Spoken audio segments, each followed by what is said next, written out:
সমস্ত ভেদাভেদ ভুলে গিয়ে আজ আমরা শ্রীমান মহাপ্রভুর অনুরাগের রঙে যদি নিজেদের অন্তরকে রাঙিয়ে তুলতে পারি, তবেই হবে আমাদের জীবনের চরম পরম সার্থকতা।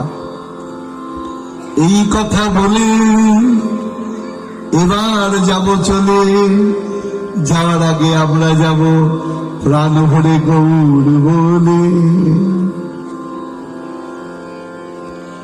শুধু ভক্তমন্ডলী, বৈজয়ন্তী ক্লাবের মাঠ বলা হয়ে থাকে। বৈজয়ন্তী মানে জানো? 5 রকম ফুলের মালা। 5 রকম ফুলের মালা গাঁথলে তাকে কি বলা হয় মা? বৈজয়ন্তী মালা বলা হয়। বৈজয়ন্তী ফুলের মালা। তা এখানে 5 রকম ফুল কি? খেয়াল রাখো, আমাদের পঞ্চ জ্ঞানেন্দ্রিয় চক্ষু কর্ণ নাসিকা জিহ্বা ত্বক, চোখ যখন কৃষ্ণ দর্শন করবে বিগ্রহ